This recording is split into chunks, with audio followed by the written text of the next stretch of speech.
When Jesus had again crossed over by boat to the other side of the lake, a large crowd gathered around him while he was by the lake. Then one of the synagogue leaders named Jairus came, and when he saw Jesus, he fell at his feet. He pleaded earnestly with him, "My little daughter is dying. Please, come and put your hands on her so that she will be healed and live." So Jesus went with him. A large crowd followed and pressed around him, and a woman was there who had been subject to bleeding for 12 years.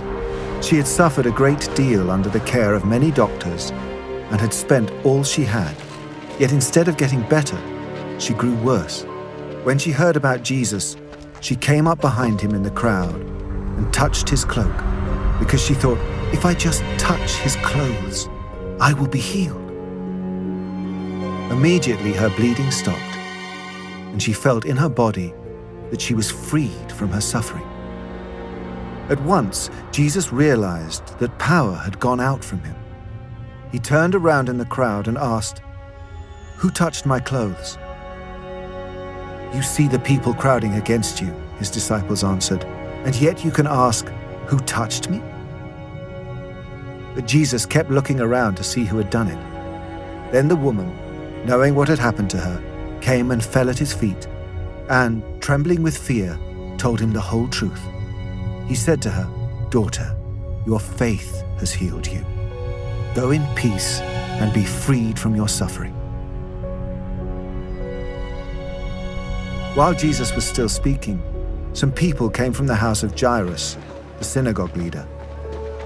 "Your daughter is dead," they said. "Why bother the teacher anymore?"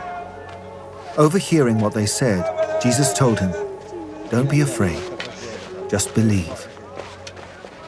He did not let anyone follow him except Peter, James, and John, the brother of James. When they came to the home of the synagogue leader, Jesus saw a commotion, with people crying and wailing loudly. He went in and said to them, "Why all this commotion and wailing? The child is not dead, but asleep." But they laughed at him.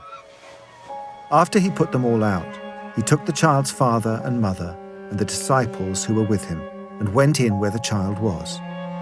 He took her by the hand and said to her, "Talitha kum," which means, "Little girl, I say to you, get up."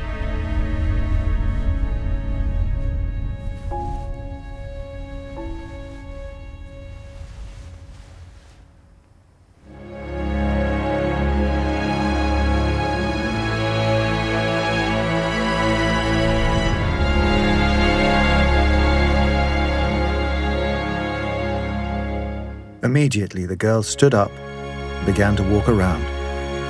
She was 12 years old.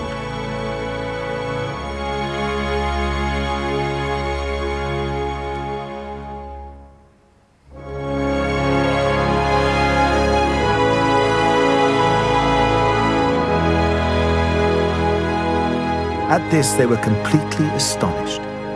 He gave strict orders not to let anyone know about this, and told them to give her something to eat.